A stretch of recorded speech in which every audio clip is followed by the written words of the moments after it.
Leemos en el nombre de Jesús, su palabra. Porque no me avergüenzo del Evangelio, porque es poder de Dios, para salvación a todo el que cree, al judío primeramente y también al griego. Porque en el Evangelio está siendo revelada una justicia divina de fe a fe, como está escrito, el justo vivirá a base de fe. Gracias, Señor, por tu palabra, porque ellas son nuestro refrigerio. En ella deberíamos meditar cada día, en ella deberíamos estar atentos a qué Dios nos está diciendo. Amén. Leí la textual, me parece que muy similar todas, porque no me avergüenzo del Evangelio, porque es poder de Dios para salvación a todo aquel que cree, al judío primeramente y también al griego. Porque en el Evangelio la justicia de Dios se revela por fe y para fe, como está escrito, mas el justo por la fe vivirá. Amén. La carta de Romanos, que muchos la tienen como una carta doctrinal, porque en ella se encuentran tantas enseñanzas para la iglesia de hoy en día. Sí tiene temas principales, como por ejemplo, el tema que muchos teólogos y reformados se han puesto de acuerdo es el Evangelio. Es como la médula de esta carta. Y vamos a navegar un poquito para ver el contexto de esta carta y por qué el Evangelio es uno de los temas principales que aquí se tratan. Amén.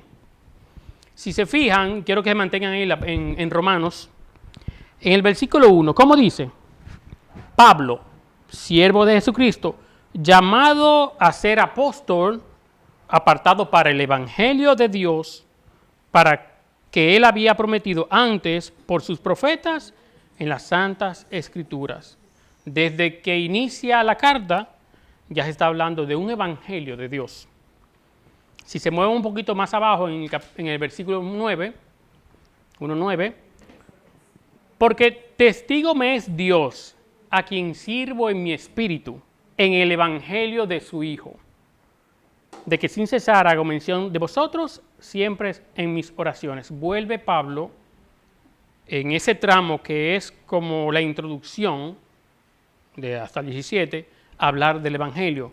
Y en el 15 dice lo siguiente: así que, en cuanto a mí, pronto estoy a anunciaros el Evangelio también a vosotros que estáis en Roma. Entonces vemos como que hay una pauta marcada en que él va a llevar el Evangelio de Dios a estos creyentes que están en Roma. Es como su introducción. Les voy a hablar del Evangelio, de este Evangelio que es de Dios. Entonces, por eso muchos teólogos reformados apuntan a que es uno de los temas principales de una vasta carta que habla de muchos temas. Amén. Entonces, vamos al contexto que muchas veces obviamos, a veces desconocemos, pero es bueno tener como un panorama completo de por qué, en qué momento, y así le damos cierto norte a qué está hablando específicamente el apóstol. Sabiendo el contexto podemos llevar un ritmo diferente de las cosas y lo vamos a ver a continuación. Lo primero es que no todo el mundo está claro que esta carta la redacta Pablo, ahí no hay duda alguna. Le digo redacta porque fue que alguien le escribió, se la dictó, como dice el verso 1, Pablo, siervo de Jesús el Mesías, un apóstol por llamamiento, habiendo sido apartado para el Evangelio de Dios. La introducción, él mismo se introduce, Pablo, una carta de Pablo a esta iglesia. Y si se mueven al final, en el 16:22, por favor, trasládense allá, se dan cuenta quién escribe la carta. O sea, qué mano trazó las líneas de la carta.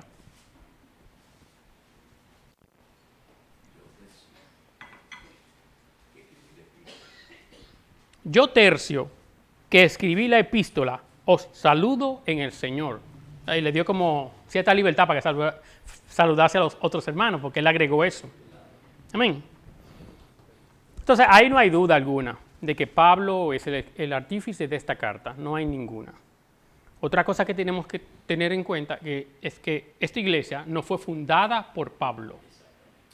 Es ya como veremos a continuación, es una iglesia que ya estaba fundamentada en la palabra, en las enseñanzas, pero no fundada por Pablo. Amén. Entonces, ¿cuál era la situación y el contexto de Pablo a la hora de escribir esta carta?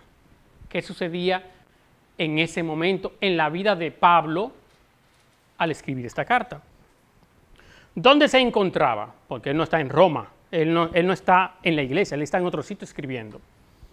Bueno, según la referencia, en el 16.1 podemos verlo, que se encuentra en Corinto.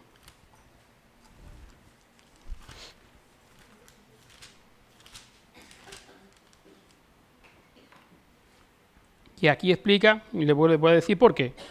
Dice así en el versículo 16.1, ahora os recomiendo a Febe, nuestra hermana, que es diaconisa de la iglesia que está en Cencrea. Entonces hace alusión a esa ciudad que se llama Cencrea. Cencrea es una ciudad en uno de los dos puertos más concurridos de esa región, de toda la región de Corinto, en Grecia. Y esos están como, por ejemplo, Corinto está a 8 kilómetros de ese puerto. Hace referencia, se ve que están en la misma localidad. Cencrea es parte de dos pueblos muy concurridos. Sabemos que esas ciudades eran muy mercantiles, iban muchas personas de muchos sitios, de diferentes partes del mundo. Entonces, según, se llama así Cencrea porque era supuestamente hija de uno de los dioses que ellos creían, de Poseidón, un hijo, se llama Cencrea. Entonces, muchos historiadores, ya para el siglo II, narran y relatan geográficamente qué había en esa ciudad en ese tiempo. Ya eso lo pueden buscar documentado. Primero, era una ciudad que esta información nos es muy valiosa porque se aplica para las demás cartas que sucedieron en ese lugar. Lo primero era que ellos tenían muchos dioses. O sea, en el momento que Pablo está escribiendo la carta, está en una ciudad totalmente idólatra, tiene un pluralismo de dioses increíble. Tienen, por ejemplo, una diosa que se llama Afrodita, la diosa de la belleza. En Roma es Venus, es la misma. Entonces, ellos adoran esa diosa. Pero no solo eso. En el mismo puerto, desde que ustedes entraban a la ciudad, se relata que había una estatua que se llamaba Isis. Estamos hablando de estatuas de 16 metros de altura, para que sean vistas por todos, porque ese era su estandarte, eran personas que creían en eso. Ellos tenían un dios para la medicina, ellos no estaban adorando a Jesús o a Jehová para que sanen, no, para nada. Ellos tenían un dios que llamaba Asclepio, que era el dios de la curación. Cuando tenían un problema de enfermedad, acudían a esa estatua, acudían a ese dios. Y así había un sinnúmero de dioses que esta gente adoraba. Bajo ese contexto, muy tranquilamente, Pablo está escribiendo la carta. También había la diosa Artemisa, también encontraban estatuas monumentales, porque era el emblema de la ciudad de Grecia, eso eran ellos. Ellos creían en todos esos dioses. Ellos tenían un dios para todo, para la casa, para las doncellas, para la guerra, para la virginidad, para todo, para las tierras fértiles, para que le dé cosecha, para todo lo que ustedes se pueden imaginar, ellos tenían su amuleto, su Dios. Amén. Entonces, ¿qué ve en esa sociedad como se encontraba? Hoy nosotros nos alteramos y nos sobresaltamos por lo que vemos. Si hacemos un puente a lo que Pablo vivía en ese momento, o sea, nosotros nos volviéramos locos en ese momento. Era tan exasperado la depravación y la conducta de la sociedad que no se compara con lo de hoy en día. Porque todos esos dioses tenían sus templos. Tenían templos. Artemisa tenía un templo, Venus tenía un templo. Todavía como que hoy tú no vas y que vamos para el templo de la diosa del amor. Todavía tú no, pero allá era normal. En esa ciudad donde Pablo está escribiendo una carta de la más importante doctrinalmente hablando, esa es la sociedad donde él está. Ni más ni menos. Muévanse, estamos en Romanos, ¿no, verdad? Capítulo 15.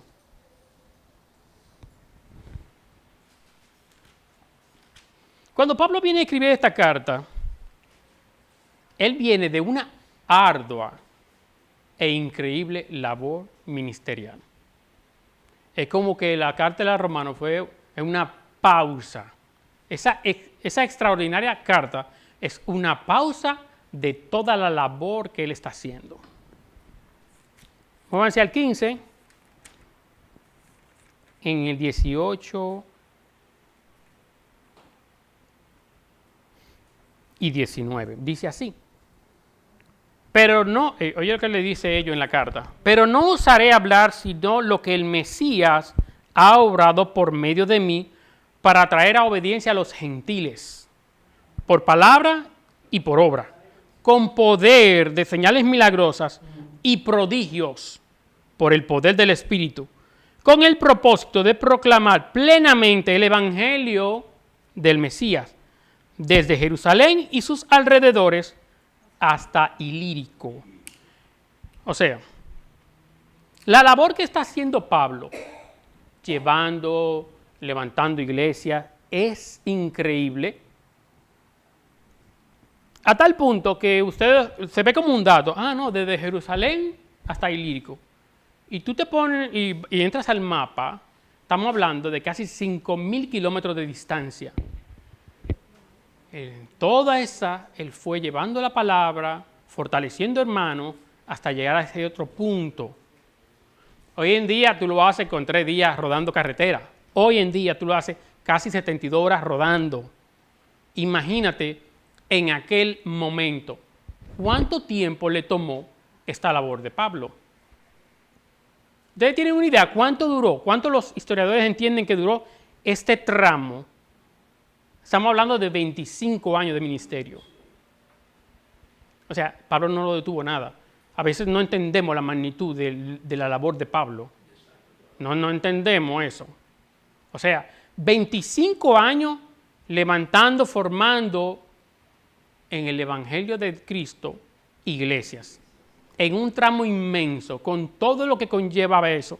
No tenemos la magnitud de Pablo aquí. No tenemos esa idea.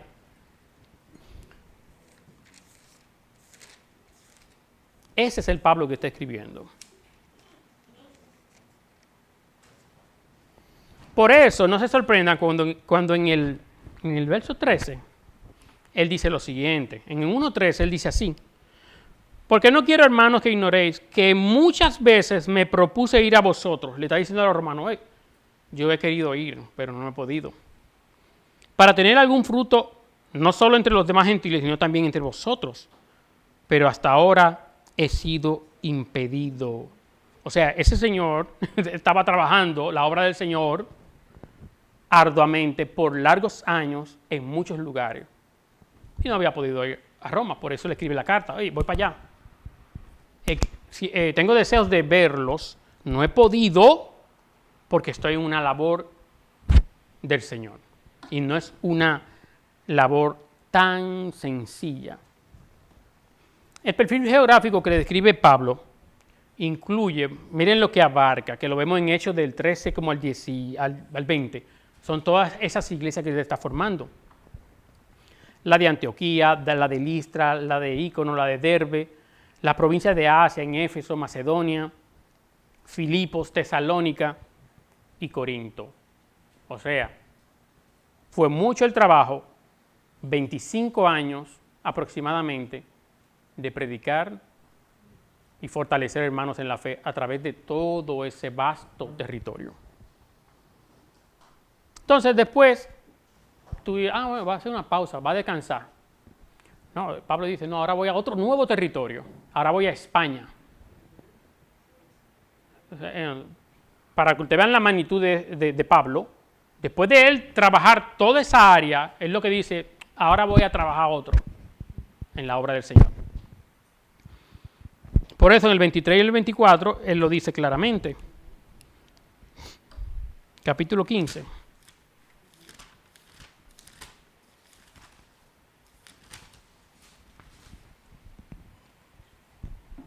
Pero ahora, no teniendo ya lugar en estas regiones, porque lo abarcó, y teniendo desde hace muchos años ferviente anhelo de ir a vosotros, a esa iglesia de los romanos, espero visitaros cuando viaje a España, porque espero veros al pasar y ser encaminado allá por vosotros,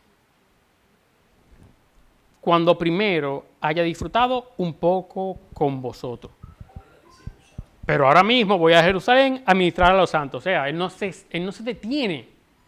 La obra misionera de Pablo no se detuvo. Y ya, de allá para acá, me voy a parar después que haga esta obra, para mutuamente enriquecernos por el fruto del Espíritu. Ese es el Pablo que vemos que escribe la carta. Bajo esa condición está escribiendo una de nuestras cartas, nuestros pilares de doctrina hoy en día a través de la historia. Pero entonces, ¿cuál era la condición de los romanos? Porque una cosa es Pablo escribiendo y la iglesia de los romanos. ¿Cuál es el contexto de esa iglesia?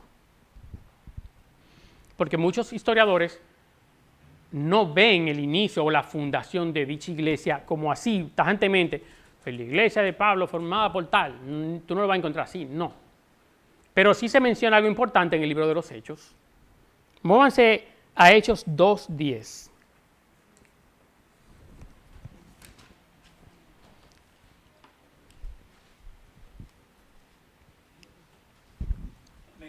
Amén. Desde el 8 dice así. Vamos a leerlo desde el 8 arriba, porque es el día de Pentecostés, que lo saben muy bien. ¿Cómo pues cada uno de nosotros los oímos en nuestra propia lengua en que nacimos? ¿Se recuerdan el día de Pentecostés? Están hablando en lengua, partos, medas, elamitas, y los que habitamos Mesopotamia, Judea y también Capadocia, Ponto y Asia, Frigia y también Panfila, Egipto y las regiones de Libia junto a Cirene, y los romanos forasteros, tanto judíos como prosélitos, cretenses y árabes, los oímos hablar en nuestras lenguas las maravillas de Dios. O sea, ven que en uno de los versículos habla de esos romanos. Entonces los historiadores en sus investigaciones han entendido que parte de esos romanos que en el día de Pentecostés aceptaron y se entregaron a Dios, comenzaron a congregarse. Entonces lo vemos en el primer sermón de Pedro, cuando se convierte en 3,000. Entonces ellos asumen que parte también de los romanos que hicieron esas señales, hicieron en la sinagoga. Entonces determinan que en la sinagoga empezó los romanos. Empieza allí. Por esos textos, se basan en esos textos. Que en ese sermón de Pedro estuvieron presentes. Que si leen el libro de los Hechos, ven que toda la historia es valiosísimo aprender esa secuencia de cómo se forman esas iglesias. El padre de la iglesia en el siglo I, Ambrosier, también dice lo mismo en sus estudios. Estamos hablando del primer siglo. Determinó que fue en la sinagoga que se originó esta iglesia, como parte de los sermones que se dieron en aquel momento. Por eso Pablo no es el creador de esta iglesia, para nada, pero es una iglesia de Dios y él le va a ministrar. Al parecer está pasando algo allá y en la región se da enterado, por eso es la carta, porque una carta no es por casualidad. Hay una situación y Pablo va para los romanos. Entonces, algo importantísimo. Cuando eso sucede, la iglesia de los romanos principalmente era de judíos. De judíos. En su esencia era una iglesia judía, de trasfondo judío. Pero pasa algo en el año 49 después de Cristo. Algo muy importante porque hay un emperador llamado Claudio que le molestó algo, que estaba surgiendo una situación y estaban clamando a un tal Cristus y él dijo, espérate, van a hacer un lío ahora esta gente de nuevo porque estos judíos son muy problemáticos. y van a hacer un lío aquí en la nación. Y yo no estoy por tolerar eso. Y el tipo no toleró eso. ¿Y qué hizo? Tiró un edicto, ¿no verdad? Y ese edicto lo vemos, ustedes lo buscan como parte de la historia, pero también está en la Biblia, primeramente. Hechos 18:2.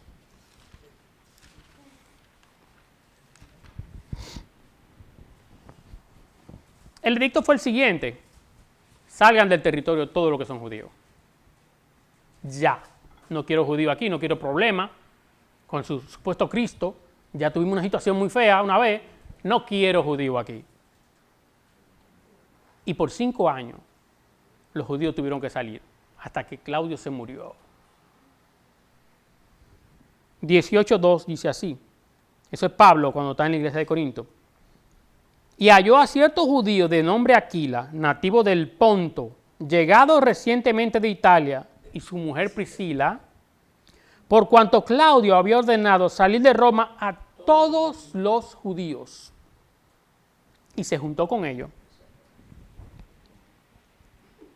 ¿Estamos entendiendo esa parte? Es muy importante. Eso era más, es un tron ahí cualquiera, votarlo a judíos. ¿Sí?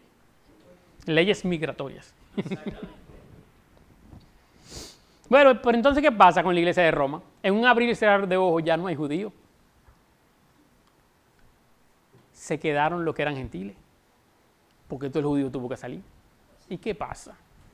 ¿Y qué importancia tiene ahora para lo que Pablo escribe? Porque hay un retorno. Entonces la dirección y todo queda a cargo de los gentiles. Porque si ustedes ven, en Romanos 16 vemos el retorno ahí también. La Biblia lo contempla todo. La historia humana se apoya en la Biblia. Romanos 16:3. Ya, en la despedida. Oigan lo que escribe. Saludad a Priscila y a Aquila, mis colaboradores en Jesús el Mesías. Ya ellos estaban de regreso allá. 5 años después que dijeron, ya pueden volver. Los que se juntaron en Hechos, esas 2 personas, ya estaban de regreso. Entonces, sí hubo un retorno. El edicto cayó cuando murió Claudio. Entonces, en este escenario, en esta realidad, es que escribe Pablo a los romanos. Porque cuando Pablo escribe romano, ya los judíos volvieron, ya estaban dentro de la iglesia. Hay un problema gigante. Porque, tú imaginas cuando regresó la iglesia original, la que entienden que son las primicias, y quien está dirigiendo la iglesia son los gentiles. Ya, entonces ahí vienen problemas serios. Pero a esa iglesia, donde regresan los judíos y los gentiles están allí, es que escribe Pablo. ¿Y qué es el mensaje principal de Pablo que dijimos ahorita? ¿Cuál era? El Evangelio. Y Pablo recalca a través de su carta este Evangelio. Y es en el mismo autor de Romanos que vemos cómo él define el Evangelio. Y allí sí nos vamos a mover a 1 de Timoteo 1:15. Porque estas buenas de salvación, que es lo que Pablo presenta como su entrada de carta, es lo que vamos a desarrollar. Amén.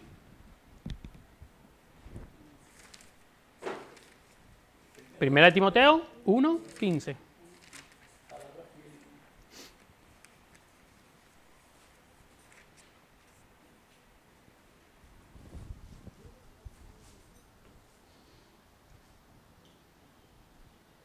Este es el mensaje, uno de los mensajes más contundentes del Evangelio. Fiel es la palabra y digna de ser aceptada por todos. Jesús el Mesías vino al mundo para salvar a los pecadores, de los cuales yo soy el primero. Hay muchos teólogos de esos de siglo atrás que se molestan con Pablo porque Pablo quiere una primicia ahí también, por si acaso, una primicia. Muchos otros teólogos dicen, ¿y por qué tú eres el primero? ¿Te entiendes?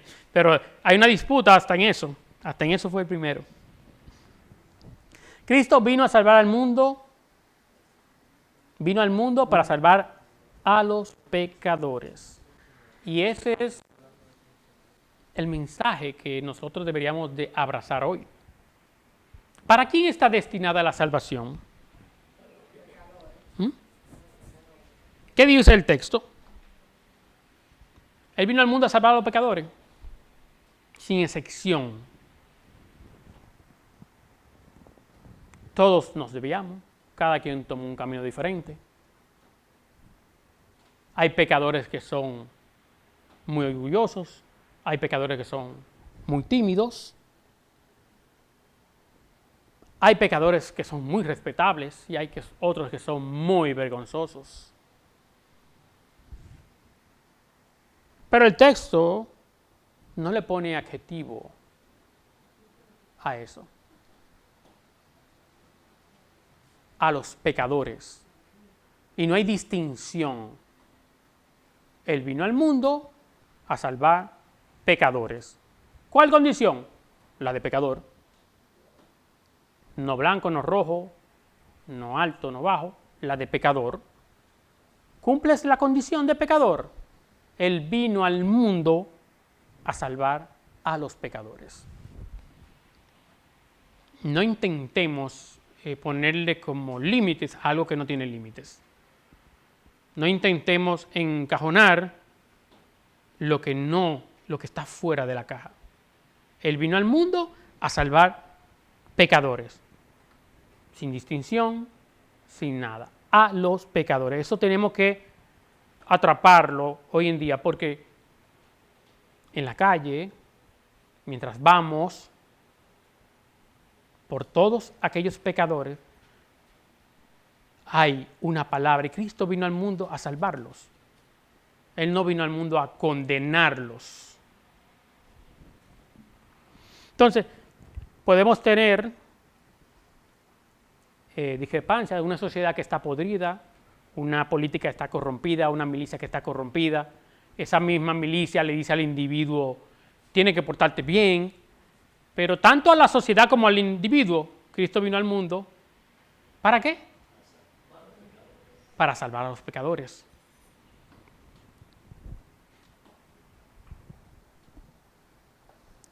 Juan 12:44. Vayan moviéndose allí.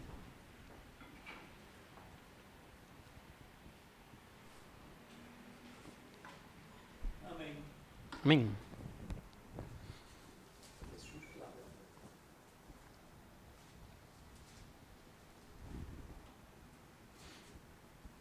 Juan 12:44. Jesús dijo con voz fuerte, si alguien cree en mí, también cree en Dios que me envió. Y si alguien me ve a mí, también ha visto al que me envió. Yo soy la luz que ha venido para alumbrar este mundo. El que cree en mí no vivirá en oscuridad. Yo no vine a juzgar a los que oyen mis enseñanzas y no las obedecen. No vine para condenar a la gente de este mundo, sino para salvarla. El que me rechaza y no obedece mis enseñanzas será condenado por esas mismas enseñanzas cuando llegue el fin. Y ese mismo patrón lo vemos en otros textos. Por ejemplo, cuando Jacobo y Juan fueron reprendidos por Jesús, que iban como a una comunidad de samaritanos y no quisieron darle cabida, Jacobo y Juan tuvieron la genialidad de decir, vamos a bajar fuego del cielo para consumirlo. ¿Qué tú opinas, Jesús? Esa es la idea de Jacobo y Juan. Vamos a hacer como Elías, vamos a consumirlo porque no nos dejaron entrar al Mesías.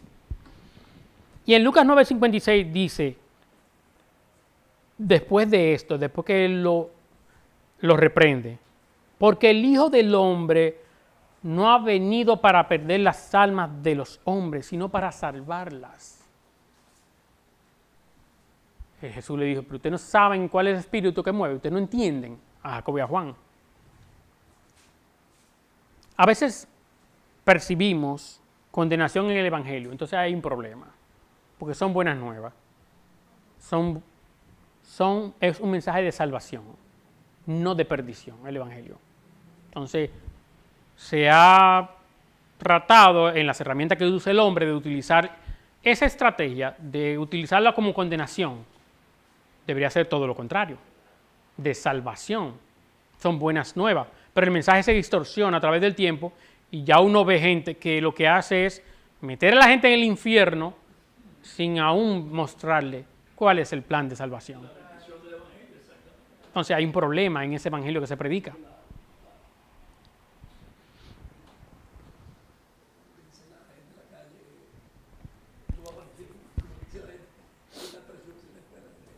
Cristo no vino al mundo para ayudarnos,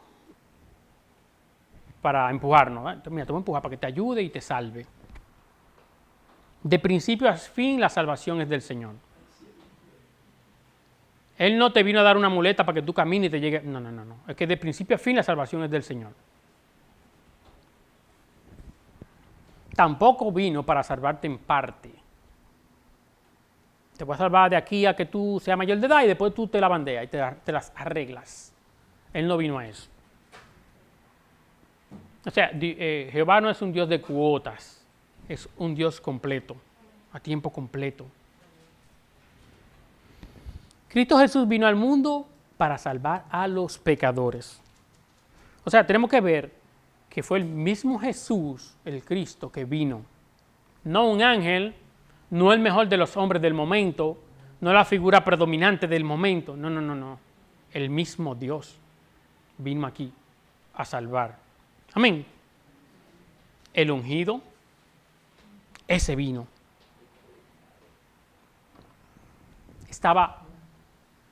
Sería cuesta arriba que el ungido de Dios, el que está capacitado para eso,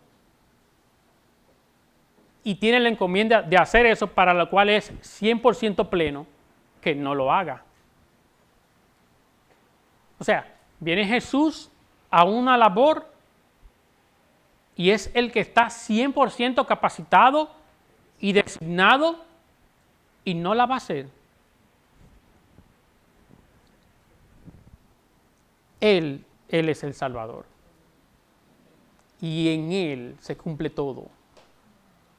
Por más ignorancia que podamos mostrar, por más argumentos, es Él que hace la obra de inicio a fin.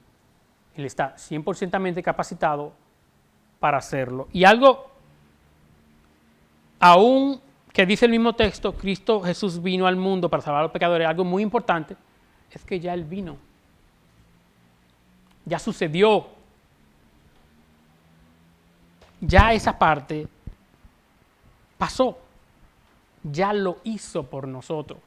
Entonces, ¿cuánto más nuestra esperanza de descansar en alguien que hizo algo por mí, que me salvó, que me rescató, pero que ya lo hizo?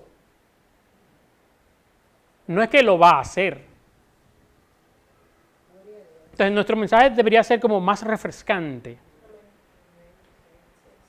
Como que impacte de una manera que como que son buenas nuevas. Porque nosotros somos lo que tenemos el mensaje. O sea, la gracia está aquí, no allá. Entonces, ¿cómo no mostrar un mensaje tan poderoso, tan vivo al otro? ¿Cómo no llevar una palabra tan fuerte que Dios hizo para el otro? Entonces, ese es el trabajo. Ese es como lo que deberíamos estar haciendo, llevando en nuestra vida, que Dios nos salvó, que estamos agradecidos de una salvación que no merecíamos, pero a veces no estamos como, no es como congruente, ¿sí la palabra? Con respecto a lo que se nos dio. No lleva un mil, no lleva una puta. Entonces, llevamos vidas cargados, cansados. ¿Cómo así tú vas a llevar un mensaje de buenas nuevas? ¿Cómo así tú le muestras la salvación cuando tú no me estás mostrando que fuiste salvado, que tu Dios te está haciendo morada? ¿Cómo tú te comportas con lo valioso que hizo Jesús por ti en otro? Esas son las buenas nuevas. Entonces, la actitud de nosotros debería de cambiar a la magnitud del mensaje que Dios. Entonces ya yo no ando cabizbajo. Yo tengo un gozo de salvación. Podemos tener problemas, sí lo tenemos. Y podemos tener tropiezos, que sí lo tenemos todos los días. Pero cuando yo miro la promesa de Dios, eso queda como una hormiga delante de un elefante. Eso queda tan pequeño ante el gozo que deberíamos tener, ante el gozo que deberíamos representar ante la sociedad, ante el mundo. Un mundo que espera las buenas nuevas de salvación, no la mala nueva de perdición. Amén. Porque no me avergüenzo del Evangelio, porque es poder de Dios para salvación a todo aquel que cree, al judío primeramente y también al griego. Porque en el Evangelio la justicia de Dios se revela por fe y para fe, como está escrito, mas el justo por la fe vivirá. Entonces, si nos vamos a nuestro texto inicial, ¿cómo tú te avergonzarías de semejante mensaje? ¿Te avergonzarías del Evangelio? No hay manera. Es el único medio establecido para la salvación. O sea, es una herramienta que Dios nos dio, el Evangelio, proclamarlo, y imposible avergonzarme de tal poder que trae consigo proclamar las buenas nuevas de salvación. Amén. No hay forma de avergonzarse. La salvación que nos ofrece este Evangelio es para todo el que cree. Amén. Muévanse ahí mismo en Romanos 3, en su versículo 22.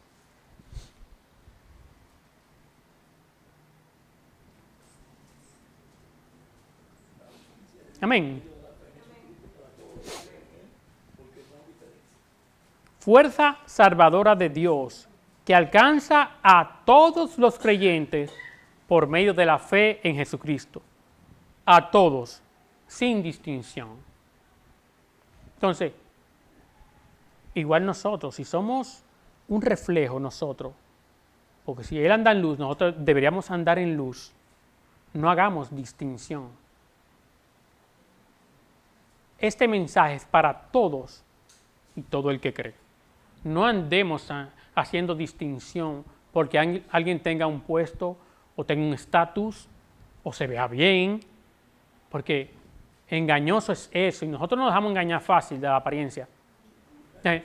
No hagamos distinción a la hora de mostrar en nuestra vida, ya sea con hechos, con palabras, que Cristo nos salvó. No hagamos distinción. Amén. Romanos 10:4. Sigan allí en Romanos. Muévanse allí.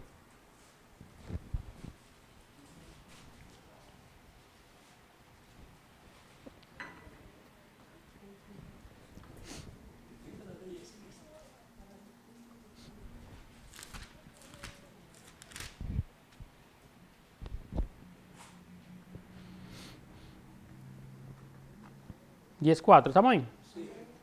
Porque el propósito de la ley es el Mesías, para justicia a todo el que cree, dice la versión textual. Muévanse al capítulo de al lado, Romanos 11:32, dice así: en una palabra, Dios ha permitido que todos seamos rebeldes para tener compasión de todos. Y eso hace referencia a algo muy importante. En un momento la primicia era de Israel. Pero en un momento Israel endureció y entonces venimos nosotros, los gentiles. Pero en un momento ellos volverán. Entonces, es para todos. La realidad de la carta en cuestión es para tanto gentiles como judíos. Ahí no hay distinción. No hay distinción. La justicia de Dios. Allí también todos los reformados llegan a un acuerdo. Es la posición que Dios le otorga al ser humano, al pecador, una posición legal de justicia. Ahí todos estamos de acuerdo en eso.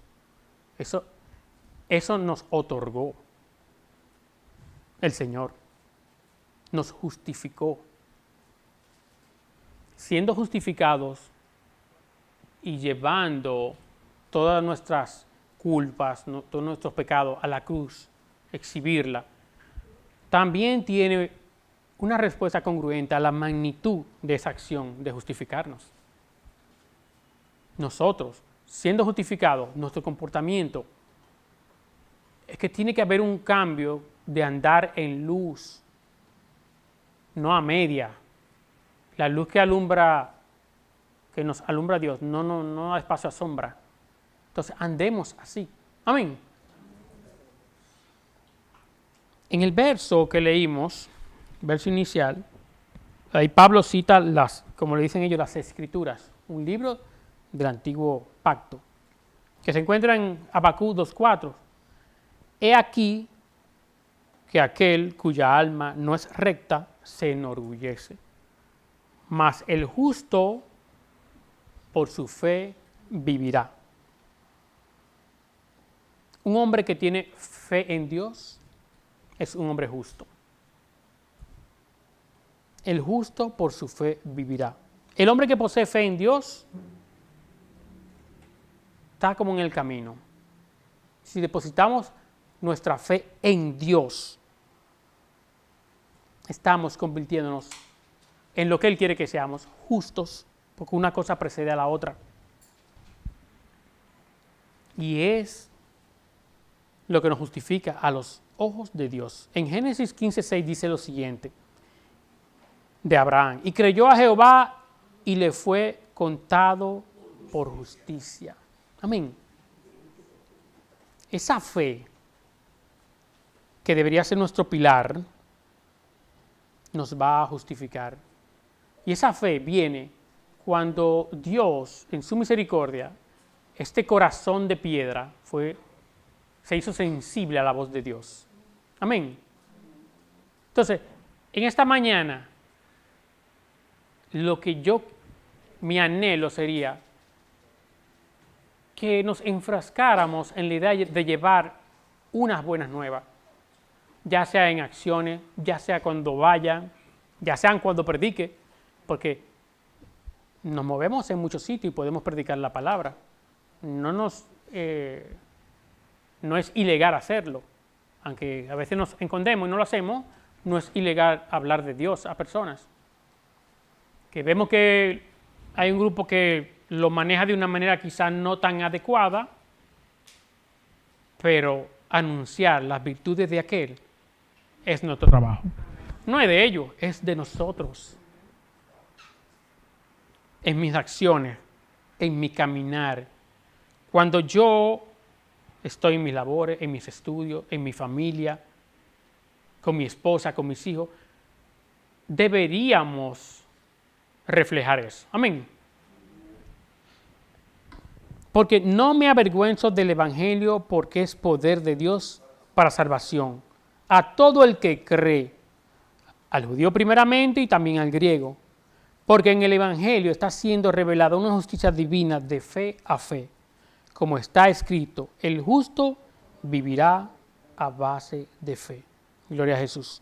Ya en un próximo mensaje que les quería comentar, vamos a seguir estudiando la carta a los romanos a partir de ese evangelio. Amén. Vamos a ponernos de pie.